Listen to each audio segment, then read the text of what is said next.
Halo saudara-saudara YouTuber yang berada di manapun, di ujung bumi manapun saudara berada. Saya ingin membagikan apa yang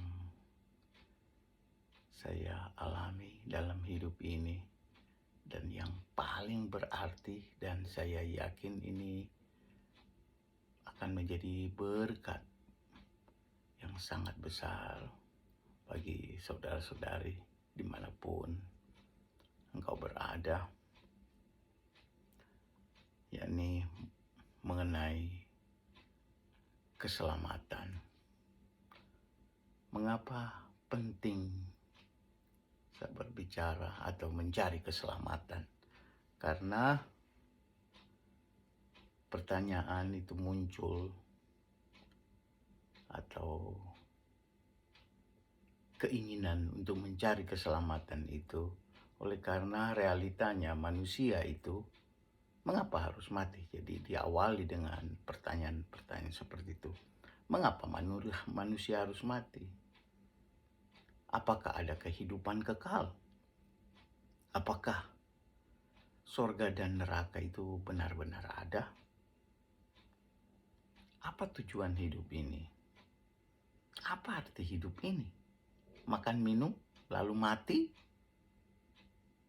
Adakah ilmu yang membuat manusia itu tidak mati?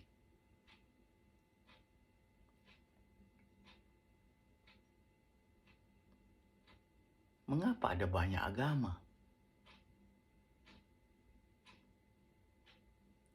Agama mana yang paling benar? Semua mengaku nomor satu. Bagaimana saya akan memperoleh keselamatan? Intinya adalah di situ. Kalau manusia tidak mati, saya nggak peduli dengan pertanyaan-pertanyaan tadi. Saya nggak peduli dengan agama-agama. Buat apa? Kalau manusia tidak mati, buat apa mau beragama? Peduli amat dengan Yesus, peduli amat dengan Muhammad, peduli amat dengan Buddha Gautama dan lain-lain. Toh manusia tidak mati-mati, tapi realitanya manusia harus mati. Tua atau muda, kaya atau miskin, pintar atau bodoh, tidak bisa menghindarkan diri atau meluputkan diri yang namanya kematian. Jadi pertanyaan-pertanyaan ini terus-menerus datang di pikiran saya, dan saya mulai berusaha mencarinya. Mana yang paling tepat? Mana yang paling baik? Kita sadar di luar kehidupan kita manusia ada kuasa yang dahsyat. Buktinya manusia mati dia tidak bisa bangkit lagi. Dia tidak dapat meluputkan diri. Waktu dia mati, oh saya tidak mau mati. Pasti mati. Jadi saya mulai berusaha untuk mencari kebenaran. Saya teringat sekitar tahun 1985. Karena penasaran dengan hal ini, saya sujud dan berseru. Karena saya tidak tahu Tuhan mana yang benar. Saya tidak pernah berjumpa dengan Tuhan. Jadi saya sujud dan bertanya, Tuhan mana yang benar? Tuhan orang Buddha? Tuhan orang Kristen? Tuhan orang Islam? Dan seterusnya, tunjukkan dirimu. Jadi saya sujud dengan sungguh-sungguh sampai bercucuran air mata karena saya mohon diselamatkan. Kalau Tuhannya Buddha yang benar, saya akan ikut dengan sungguh-sungguh. Kalau Tuhannya Islam yang benar, saya akan betul-betul ikut Muhammad dengan sungguh-sungguh. kalau Tuhannya orang Kristen, saya akan ikut Yesus dengan sungguh-sungguh. Tunjukkan dirimu. Saya seru sampai nangis-nangis memohon-mohon. Tidak ada jawaban. Tunggu-tunggu. Tidak ada jawaban. Akhirnya saya mulai berusaha mencarinya lewat kitab-kitab. Saya tahu Islam ada Al-Quran, Buddha punya Weda, Kristen punya Alkitab. Mungkin lewat buku atau kitab-kitab suci ini akan menemukan kebenaran itu, dan akhirnya apa yang dicari yaitu keselamatan akhirnya bisa diperoleh. Jadi saya mulai berusaha untuk mencari kebenaran itu, keselamatan itu lewat kitab suci. Nah, yang pertama saya mengingat dan mulai mempelajari mengenai kehidupan agama Buddha. Saya pelajari mereka memiliki banyak dewa. Dan yang disembah adalah patung-patung. Dewa hari ini lain dengan dewa besok, minggu ini, dan seterusnya. Terlalu banyak dewa. Dan yang saya takut sekali mengenai ajaran inkarnasi. Inkarnasi di mana kalau kita hidup tidak baik dan benar, kurang baik, maka inkarnasinya akan menjadi seperti ayam jago, jadi binatang. Waduh, saya kurang tertarik. Saya gak mau jadi binatang. Saya ingin yang lebih mulia. Belajar lagi. Mengingat agama Hindu, mereka menyembah adanya sapi, diagung-agungkan. Wow, sapi ciptaan, hanya binatang. Juga nyembah manusia sekalian, lebih baik. Jadi mohon maaf untuk orang Buddha dan orang Hindu. Tapi saya serius. Saya ingin mencari yang lebih luar biasa. Akhirnya saya memutuskan saya mau belajar mengenai Islam. Mengapa? Karena saya pakai logika saja. Seperti di Indonesia, mayoritas itu adalah Muslim. Dan orang-orang hebat juga di sana Muslim. Jangan-jangan Muslim yang benar. Kalau itu benar, saya akan jadi orang Muslim. Dan saya sungguh-sungguh, saya mau belajar untuk hal itu. Kenapa? Maksudnya alasan saya harus mencari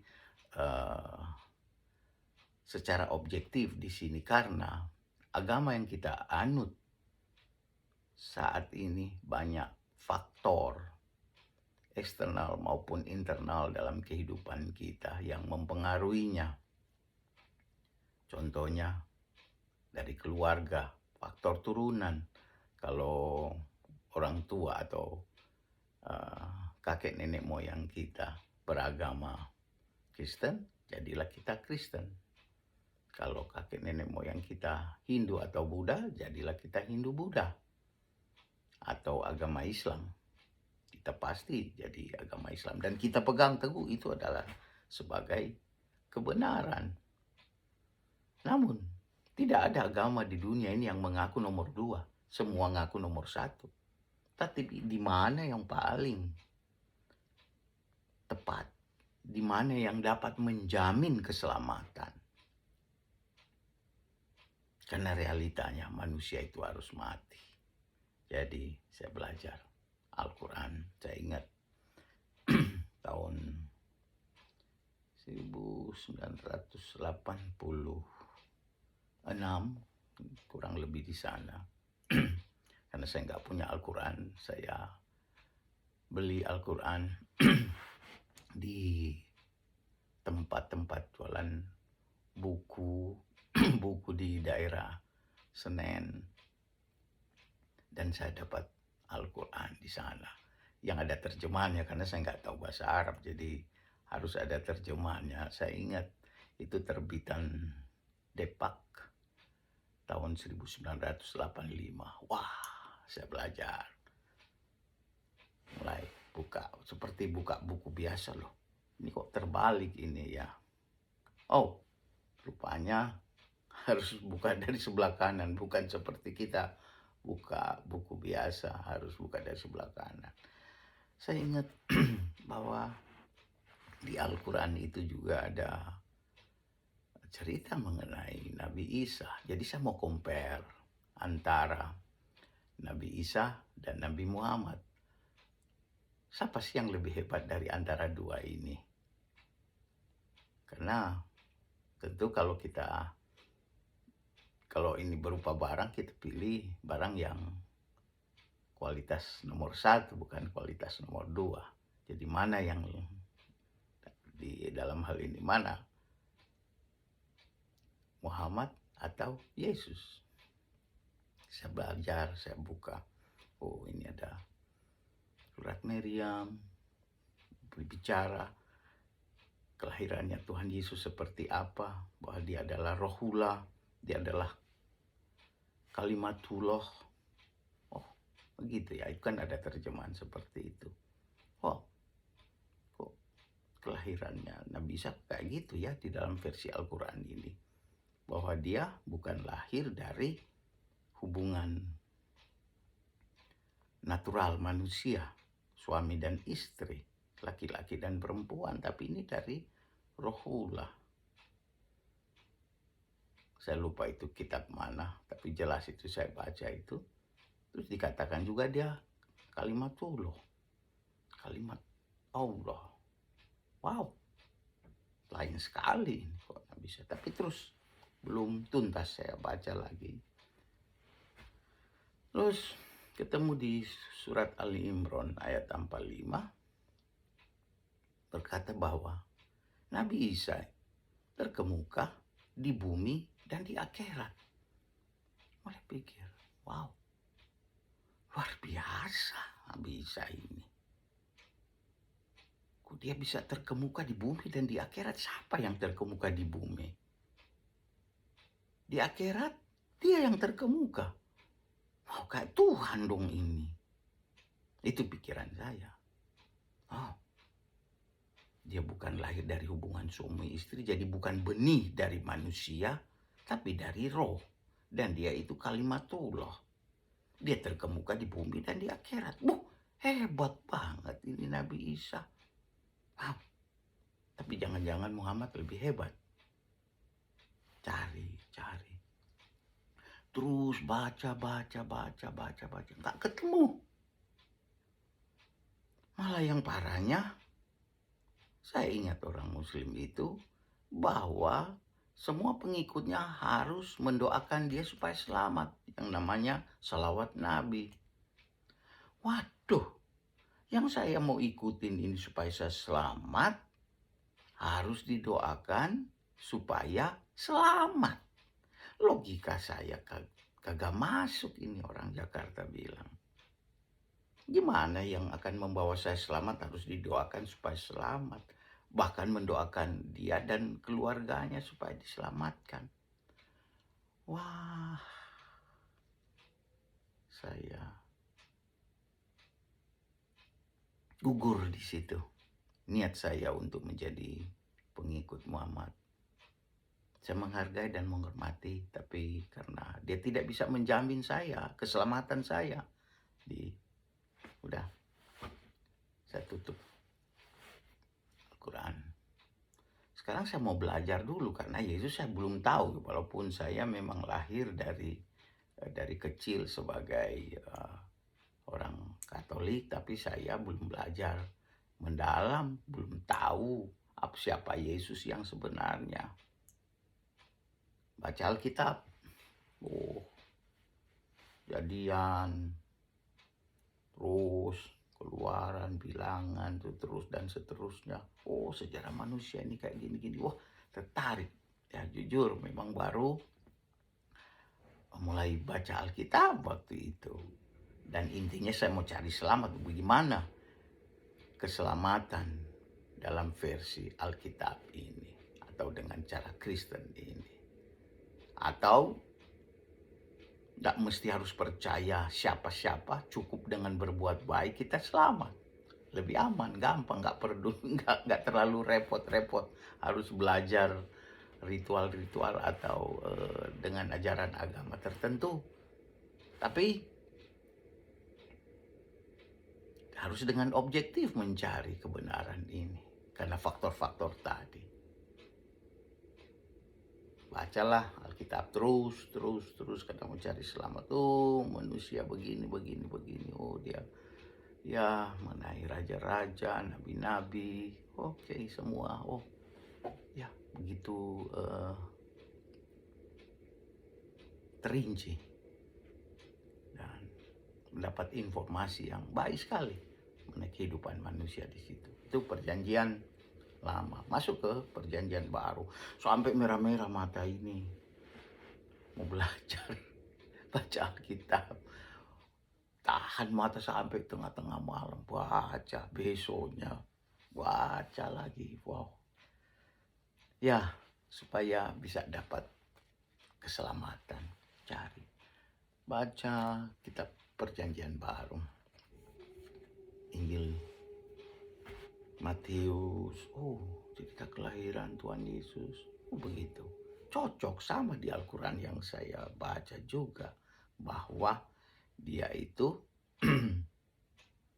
bukan lahir dari hubungan suami istri. Tetapi dia dari roh Allah. Wow. Oh, memang luar biasa ini Nabi Isa. Tuhan Yesus ini. Tapi belajar, baca dulu. Karena saya mau cari selamat. Siapa yang bisa menjamin Tuhan Yesus belum bilang apa-apa. Mulai dari kitab Matius mengenai hal itu. Baca terus. Sebab saya mau belajar, harus habiskan baca Alkitab ini.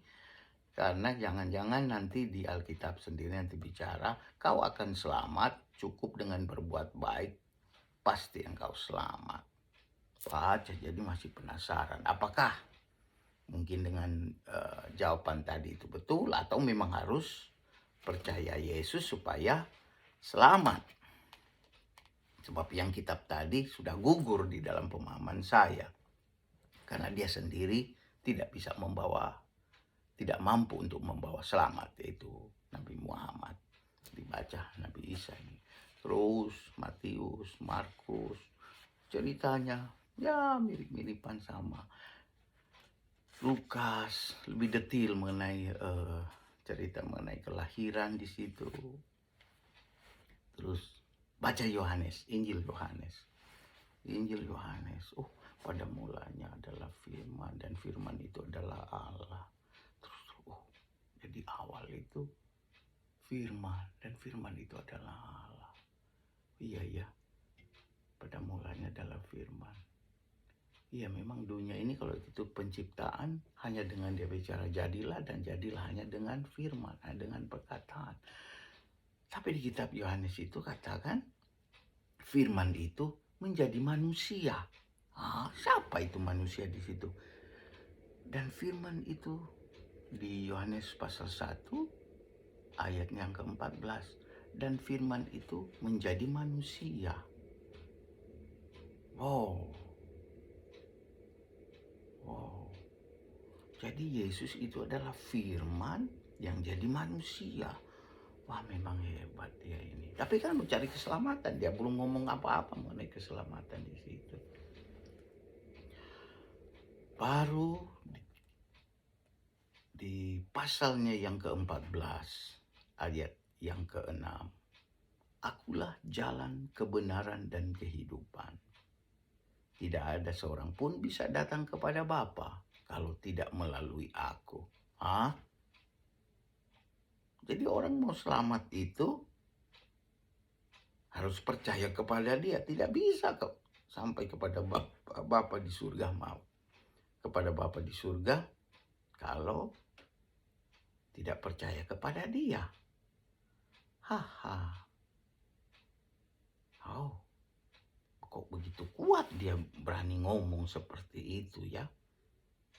Tapi dia adalah firman yang jadi manusia. Makanya dia berwibawa bicara seperti itu. Akhirnya baca selanjutnya. Selesai Injil Yohanes, masuk ke Kisah Para Rasul. Dan ini yang lebih keras lagi. Dan keselamatan di Kisah Para Rasul 4 ayat 12 kan. Saya mau cari selamat, jadi berbicara mengenai keselamatan saya fokus betul-betul di situ bicara. Dan keselamatan tidak ada di dalam siapapun di bawah kolong langit ini yang diberikan kepada manusia yang olehnya diselamatkan selain di dalam Dia, yaitu Yesus Kristus. Waduh. Jadi keselamatan itu tidak ada di bawah kolong langit ini yang diberikan kepada manusia. Sebut siapa-siapa aja di dunia, nabi siapapun. Tidak ada. Selain di dalam Dia. Jadi mau selamat itu harus lewat Dia, Yesus Kristus. Dan di Yohanes juga, di Yohanes 3:16, itulah sebabnya dia katakan, begitu besar kasih Allah akan dunia ini, sehingga barang siapa yang percaya kepadanya tidak binasa, melainkan beroleh hidup yang kekal. Wow. Berarti mau selamat itu harus lewat Tuhan Yesus. Tapi kan belum selesai, ini baru di Kisah Para Rasul. Masih banyak surat-surat yang lain, surat Paulus. Oh, baca lagi. Jangan-jangan seperti apa yang saya pikirkan tadi, bahwa ya cukup dengan berbuat baik maka manusia itu akan selamat. Jadi nggak perlu mesti percaya Tuhan Yesus, sekalipun dia udah bicara seperti itu. Terus sampai terus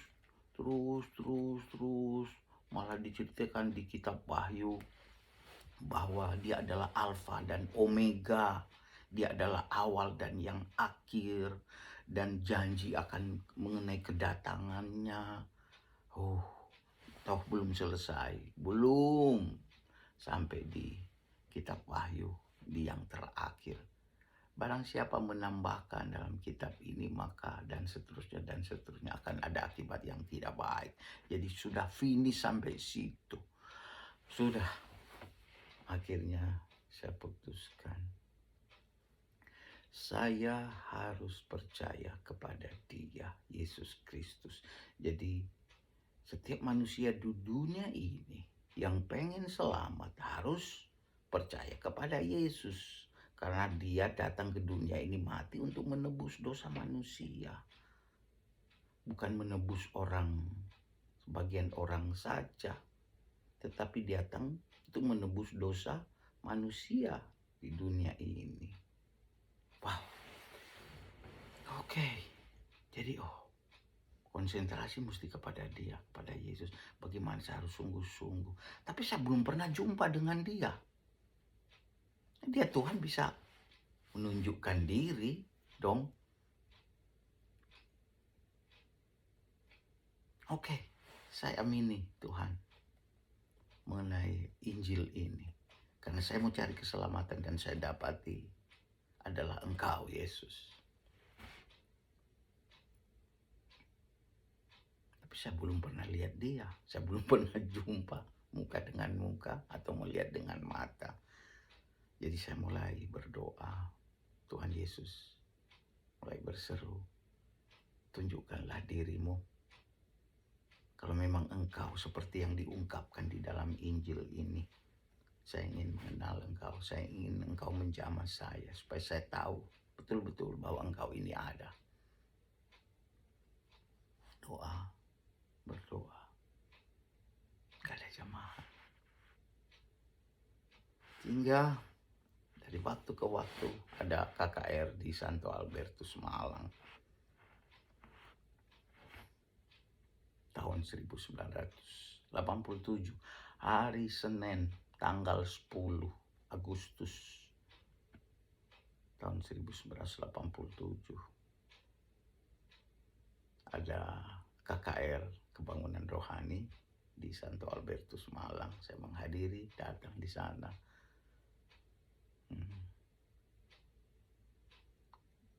Melihat mujizat terjadi, pujian, penyembahan. Waduh, saya tertarik sekali. Tapi saya nggak lihat nih, Tuhan Yesus nggak kelihatan. Saya pengen konfirmasi, saya pengen dijamah supaya saya kuat imannya.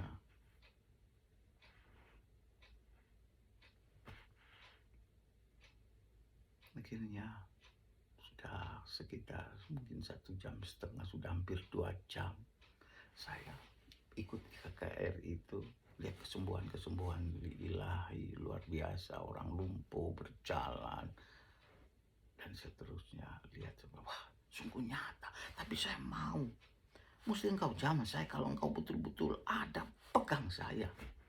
Itu aja yang saya minta. Akhirnya ya sudah orang-orang, karena ini sudah hampir 2 jam, sudah mau penutup.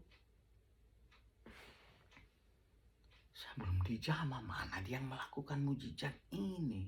Jangan-jangan bukan Yesus yang benar, tapi udah baca Alkitab. Dia ku jalan kebenaran dan kehidupan. Ya Tuhan, saya dengar, waktu saya tutup mata kan dan sedang berdoa, dengar orang mulai serek sepatu, orang jalan, waduh mulai pulang. Wah, mana ini? Ya udahlah Tuhan, kalau Tuhan nggak jamah sekarang, ya kapan lah. Saya pengen, pokoknya saya terbuka karena saya udah tahu Engkau adalah kebenaran. Tapi saya minta konfirmasi. Sementara berdoa seperti itu dan saya dipegang, saya kayak disetrum. Dan kalau saya ingat waktu itu, baru saya sadar, sungguh Yesus itu benar-benar ada. Dia pegang saya kayak kesetrum. Saya sadar sekali, baru tahu benar dia ada. Kesetrum, tapi hati ini enak, luar biasa. Saya nggak kuat berdiri dan akhirnya saya jatuh. Dan saya udah nggak tahu apa yang jadi setelah itu. Akhirnya mulai sadar saya. Para petugas KKR waktu mulai datang, mereka mendoakan dan berseru, Yesus, Engkaulah Tuhan, Engkau adalah juru selamat, Engkau dahsyat, jadilah Tuhan dan juru selamat secara pribadi. Wah, saya bangun dari situ dan saya bilang, Yesus, Engkaulah kebenaran, Engkau Yesus Tuhan. Wah, saya mulai berseru-seru. Orang-orang pandang saya, nggak peduli saya. Oh Tuhan, Engkau sungguh benar ada, Yesus. Engkau dahsyat Tuhan. Luar biasa, terima kasih untuk jamahanmu. Terima kasih. Ini aku Tuhan, saya serahkan hidupku dalam tangan-Mu. Terima kasih. Oh bahagianya minta ampun. Saya luar biasa. Saya kayak dapat harta yang gak terbilang. Luar biasa. Saya merasa kayanya luar biasa. Wow, saya sudah dapat yang paling berarti dalam hidup ini. Jadi bukan hanya belajar saya, tapi saya dikonfirmasi benar-benar. Dia tunjukkan dirinya. Dia betul-betul ada. Saking sukacitanya, saya pulang ke rumah. Saya nggak naik kendaraan lagi. Saya jalan kaki mau ke rumah. Saking sukacitanya. Gembira luar biasa. Di sepanjang jalan itu saya cerita, terima kasih Tuhan, terima kasih Tuhan, terima kasih. Saya jalan kaki, padahal jalan kaki tuh dari rumah ke asrama Rambal, kan saya ikut dengan tante saya di Malang, tinggal di sana waktu itu. Sementara dalam perjalanan, tahu-tahu godaan datang. Ada perempuan yang mau berdekat. Dalam nama Tuhan Yesus. Oh my my God, baru mengalami perjumpaan Tuhan, ini tantangan ini parah amat ini. Ya, ada mau goda di jalan, tapi syukur lewat. Puji Tuhan. Oh, oh, setan nggak suka ini. Oh, Tuhan. Jalan terus. Udah deket lapangan Rampal. Tahu-tahu polisi, prit. Aduh, saya nggak bak kendaraan kok, kenapa di eh, di Priwiten gitu, disulingin saya. Waduh, waduh, salah apa ini? Terus tahu-tahu polisi itu dia menghampiri saya, tanya, "Mau kemana, Dek?" "Ah, saya mau ke dalam, Pak, di dalam, saya mau jalan kaki, saya mau ke rumah." "Oh, ayo saya antar." "Bah, oh, oke, terima kasih, Pak, nggak mengganggu nih." "Oke, ayo ayo." "Dari mana, Dek?" "Oh, saya dari KKR." So, oh, cerita aja perjumpaan saya dengan Tuhan. Oh, baik ya. Oh, bagus. Oh, oh, semangat bersaksi menyala-nyala luar biasa itu. Hmm. Terus akhirnya dia drop saya di sekitar jam 10 sudah itu, karena KKR itu waktu jam saya ingat mengalami itu jam 9 malam. Saya nggak bisa lupa sampai mati mana kejadian itu. Di drop lah saya di sana. Oh, mulai dari itu saya terus baca terus Alkitab ini. Oh ya, dan mulai kasih tahu orang-orang, harus percaya Yesus kalau kamu pengen selamat. Pokoknya udah seperti itu. Dan niat saya waktu itu, saya datang di Malang waktu itu, saya mau kerja dan saya mau ke Amerika waktu itu. Jadi saya mau kerja, ambil modal, dan akhirnya saya putuskan nggak jadi, saya mau ke Amerika. Saya menjadi pelayan Tuhan, saya mau melayani Tuhan saja udah. Saya mau pengen hidup sungguh-sungguh, toh saya sudah dapat, betul ternyata ada kehidupan kekal, dan yang membawa kepada kehidupan kekal sudah berjumpa, sudah memegang saya dan menyatakan hal itu kepada saya. Jadi saya gembira minta ampun. Saya mau pergi mau kemana, udah rasa puas di dalam Tuhan Yesus sudah cukup. Dan saya, karena saya mengalami hal itu, saya memutuskan saya mau melayani dia full time. Saya mau belajar Alkitab dan saya mendaftarkan diri. Saya ingin menjadi pastor, nggak kawin. Udah saya daftar. Saya mau melayani sungguh-sungguh ini. Daftar sudah. Pokoknya jadi pelayan full time. Tunggu, nggak dipanggil. Kok nggak dipanggil? Waduh, ya sudahlah, mungkin bukan itu jalannya. Akhirnya seperti itu. Dan udahlah, berkeputusan jadi jemaat biasa saja, tetapi harus sungguh-sungguh. Harus sungguh-sungguh. Sungguh-sungguh. Kerja, berjalan dengan teman-teman. Akhirnya ada godaan. Godaannya minum sama teman-teman, mabok. Aduh, kenapa begini ya? Tapi ya udah kebiasaan, toh cuma minum aja, minum. Satu kejadian di Keramat itu, Keramat 5, lagi mabok dengan teman-teman. Aduh, udah mabok gak karuan. Akhirnya tertidur.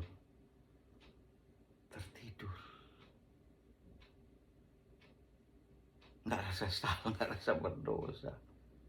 Tapi Roh Kudus mulai bicara. Akhirnya jam 12 malam saya mimpi. Dan Tuhan Yesus dari langit tunjuk. Jadi tembus atap. Nggak ada loteng, nggak ada itu. Tembus. Tunjuk saya begini. Tengah malam saya lihat jam 12. Nangis habis-habisnya. Teman-teman kan pada mabuk geletek begitu. Saya bangunin mereka, saya mulai khotbahin mereka, bertobat kita semua. Nggak boleh hidup seperti ini, tidak boleh. Saya nangis, saya berlutut di tengah-tengah mereka. Saya mohon jangan kita lakukan ini. Saya ngomong jangan mabuk, jangan rusakin tubuh ini.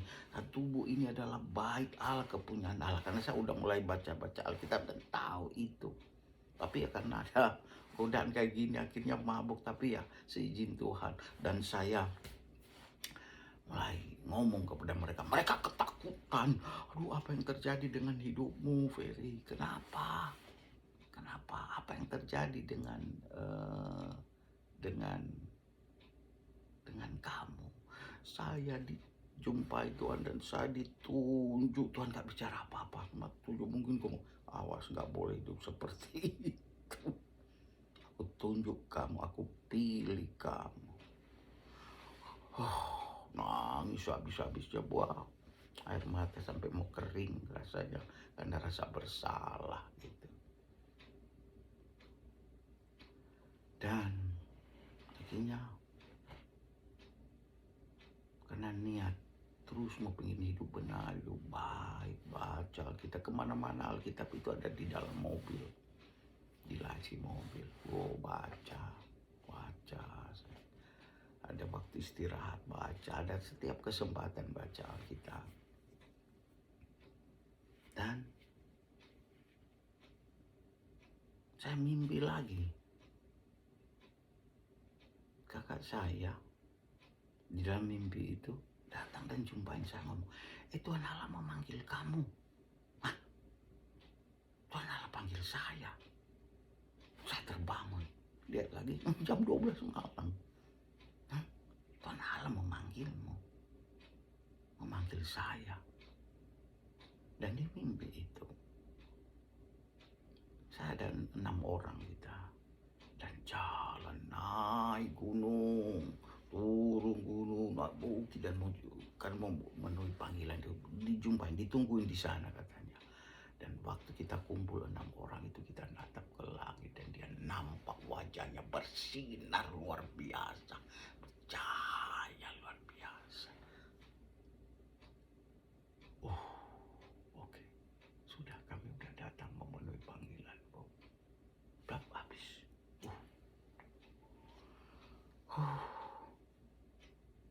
Kata-kata Tuhan Allah memanggilmu terus terngiang-ngiang pergi kerja, pergi mandi, di kamar, dimanapun suara itu terus tetap datang.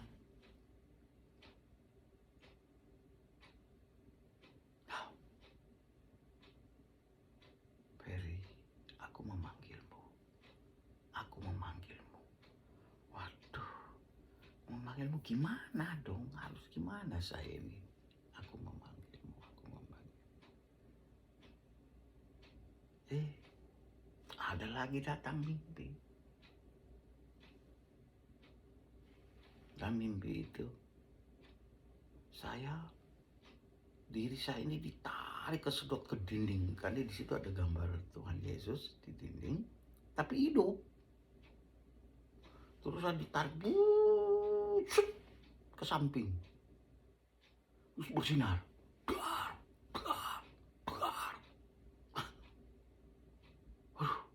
Apa ini? Apa maksudnya ini? Oh my God. Oh Tuhan, aku memanggilmu sampai ditunjukkan. Oh, dia mau jadi murid mungkin itu. Dia terus berkata, oh Tuhan.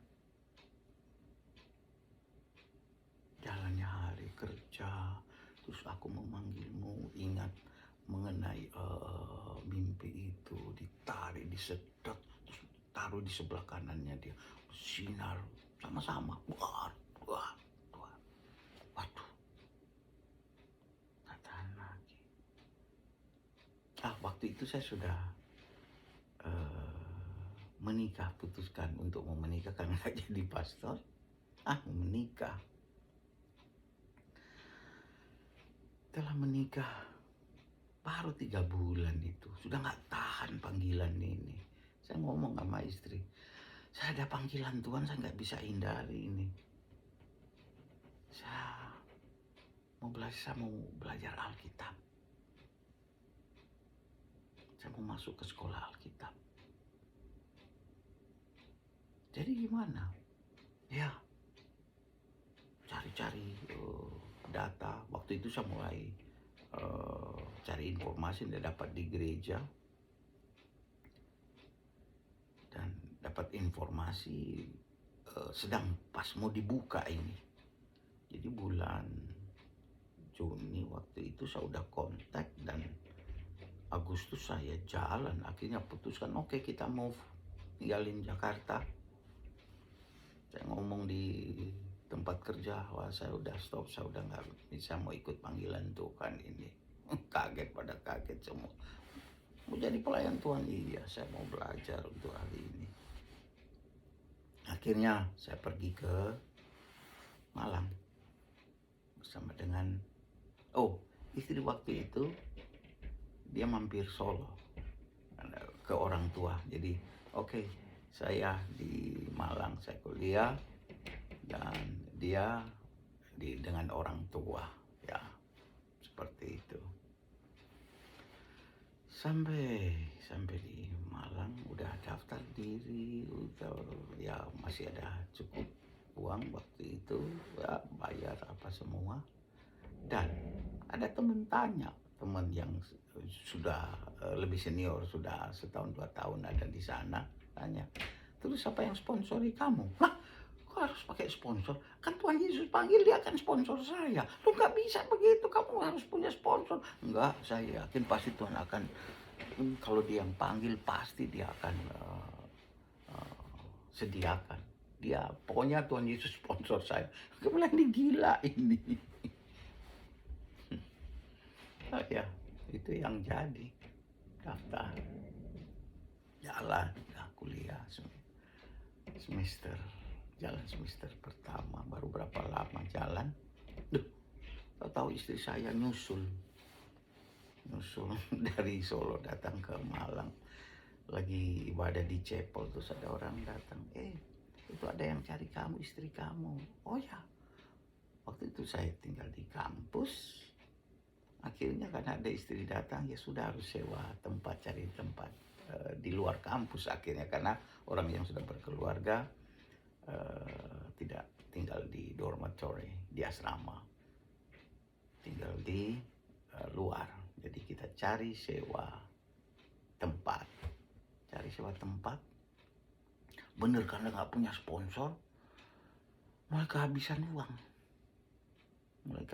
uang ini. Waduh, mulai saya rayu istri saya, ayo jualah kalungmu, gelangmu, bahkan sampai terakhir kita jual cincin kawin, udah kehabisan. Saya bilang, Tuhan memanggil saya kok sampai kehabisan begini. Waduh, ya Tuhan tolong.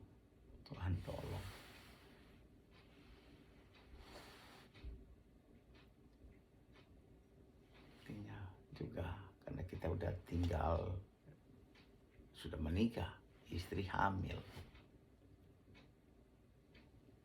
Saya ingat udah hamil 7 bulan, kehabisan makan. Pikir, Tuhan, gak punya sponsor, saya harus sponsor. Tapi Tuhan, aku tahu kan Engkau sponsor saya. Tuhan, Engkau yang panggil. Tuhan, istri saya stres. Aduh, uang tinggal 500. Pernah waktu itu kita dagang bangkrut. Jualan di kampus, bangkrut. Uang tinggal 500 perak, mau diapain ini? Oh Tuhan. Tapi saya tetap teguh. Istri mulai dalam situasi seperti ini, istri udah mulai, kembali ke Jakarta kali, dulu mesti kerja lagi. Ya memang enak, banyak uang, kendaraan, apa tempat juga ada di sana. Tapi ini panggilan, gimana ini? Enggak, tidak bisa. Uang 500 ini gimana ya supaya kenyang? Beli pepaya aja. Tunggu yang jualan singkong nggak datang, beli pepaya aja. beli pepaya.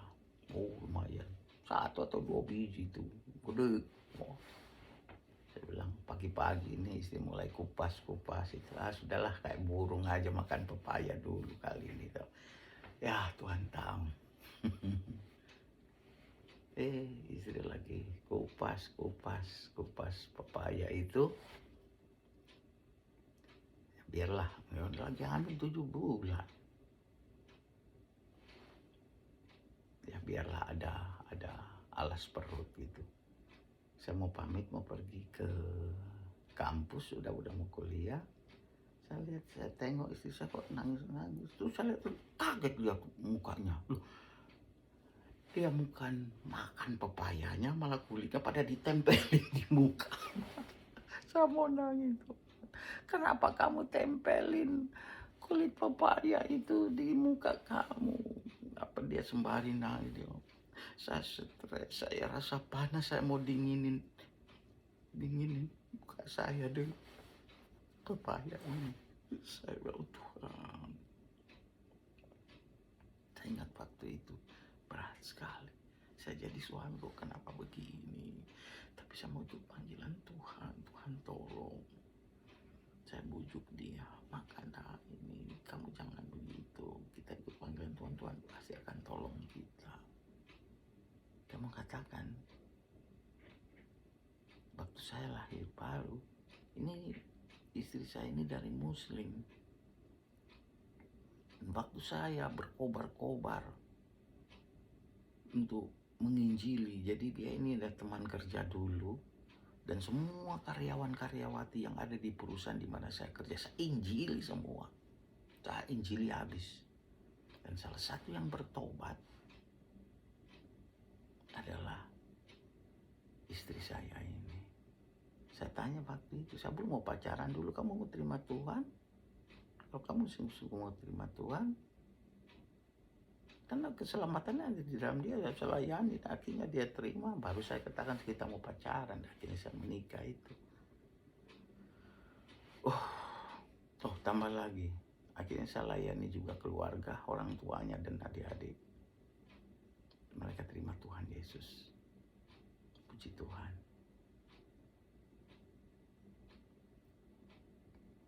Kembali yang cerita ini. Saya udah mau ke kampus, saya rayu dia. Bertahanlah ya, biar Tuhan tolong Tuhan tolong kita. Jadi hari itu kita makan pepaya saja. Dari waktu mulai terus ditawarkan ada pelayanan, kita mulai merintis pelayanan dan akhirnya dapat supporting 25.000 tiap bulan. Ya lumayan kalau makan tahu tempe. Seperti itu. Nangani dua perintisan waktu itu. Anak udah lahir, melayani. Nah juga kehabisan lagi. Dan kita doa, Tuhan tolong.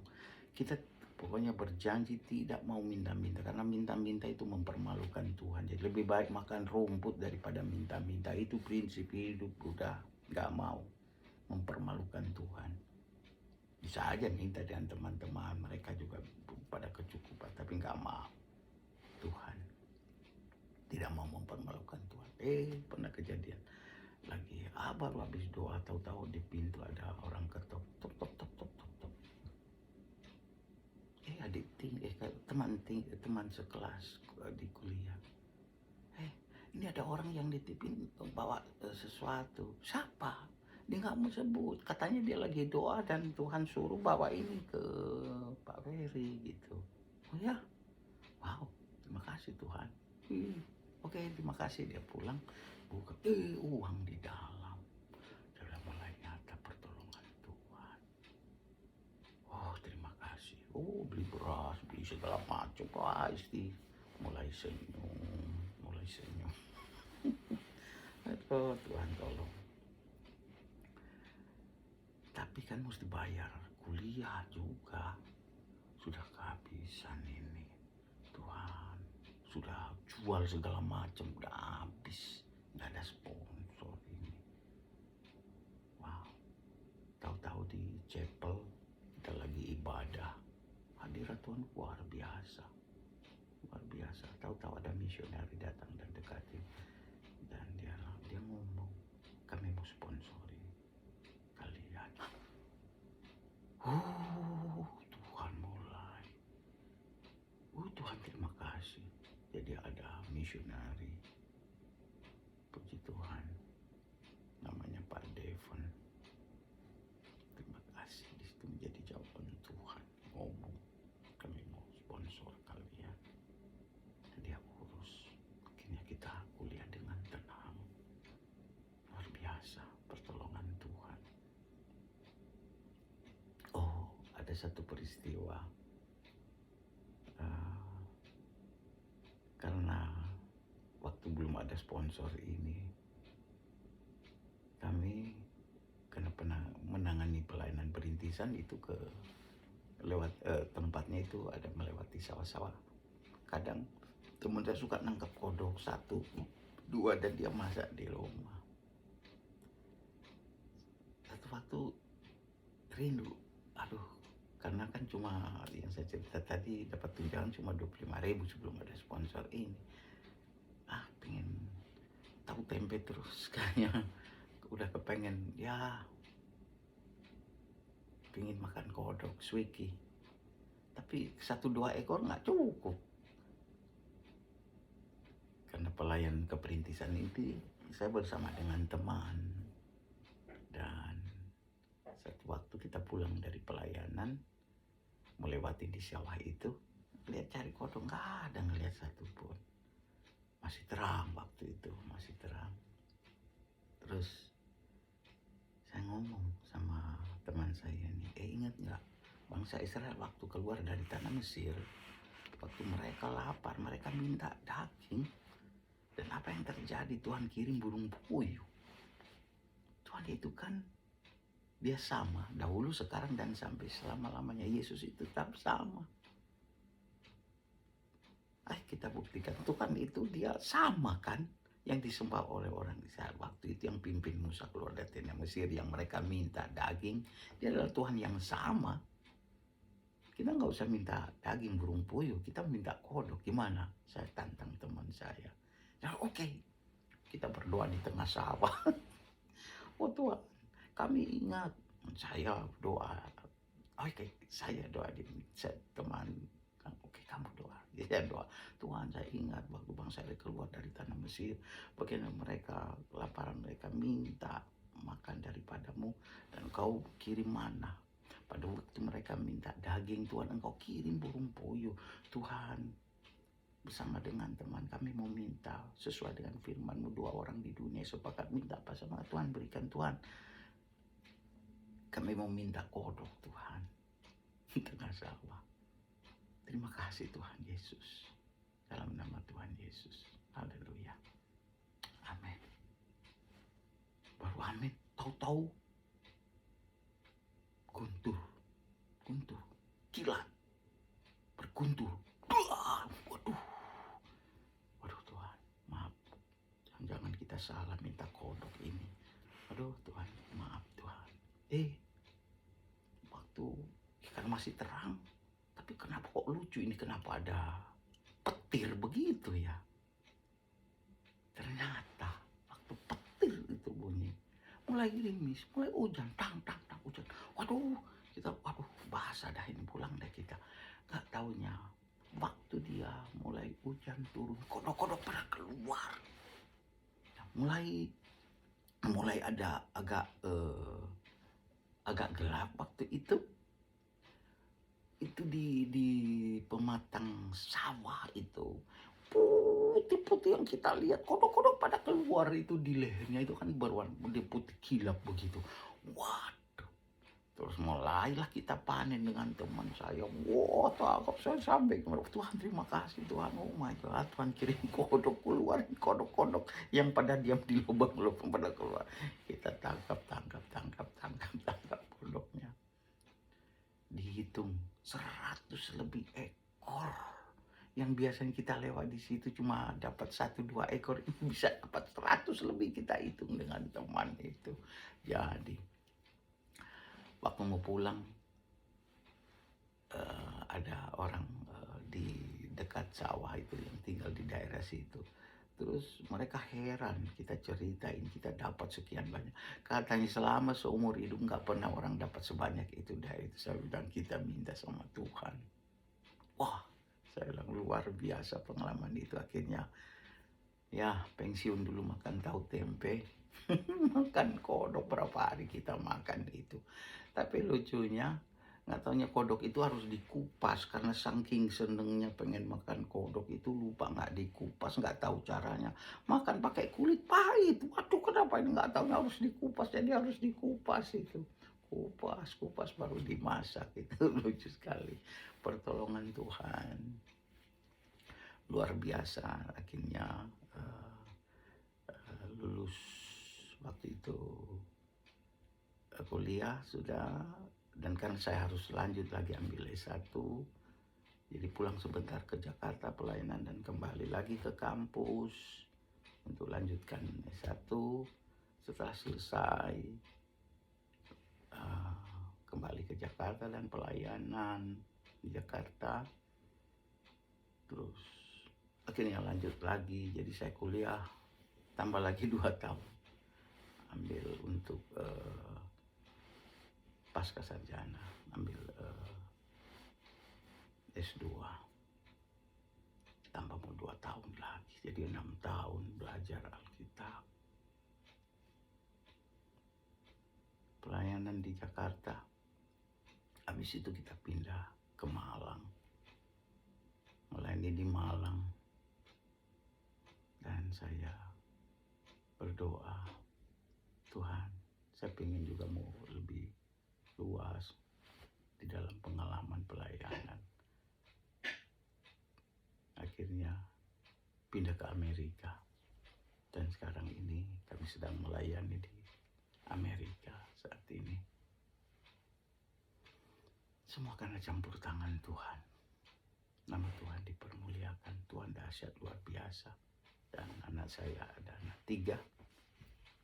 Yang pertama sudah selesai kuliahnya dan menikah. Saat ini dia sedang bekerja di sebuah bank asing sebagai manajer. Dan yang nomor 2 sedang menyelesaikan skripsi di UPH. Dan yang ketiga sedang menempuh kuliah di Amerika. Dia ambil programmer dan mungkin setahun lagi selesai. Puji nama Tuhan. Kiranya kesaksian saya ini bisa menjadi berkat bagi saudara-saudara, bahwa tertulis kesimpulan di ada catatan saya ini, bahwa hidup ini kita tidak bisa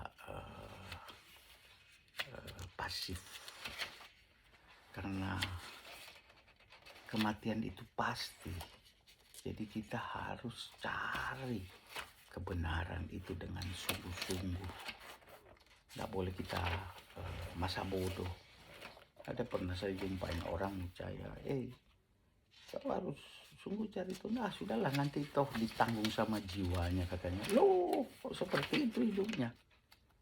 Kita harus cari sungguh-sungguh, karena kematian itu pasti. Dan ternyata di dalam Alkitab kita menemukan kebenaran itu, bahwa Yesus itulah jalan kebenaran dan kehidupan.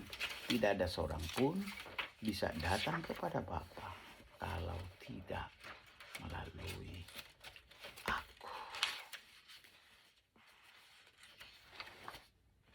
Kesimpulan saya tulis di sini, carilah Tuhan yang benar. Agama apapun engkau berusaha, harus cari Tuhan yang benar. Belajarlah terbuka dengan agama yang lain. Kayak saya, background dari Kristen, Katolik. Saya harus terbuka untuk mencari kebenaran dari agama-agama yang lain. Sekalipun akhirnya pegang Alkitab yang benar, tapi puas bahwa mendapatkan kebenaran, mendapatkan jawaban. objektiflah di dalam mencari kebenaran seperti yang saya sebutkan tadi. Jangan fanatik.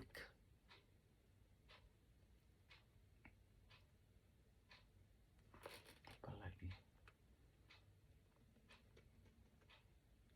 karena kepercayaan yang kita terima itu adalah warisan. Kebanyakan seperti itu. Jadi harus sungguh-sungguh. Jangan masa bodoh. Harus berani melangkah. Nah ini keputusan kita akan mempengaruhi di kehidupan kekal.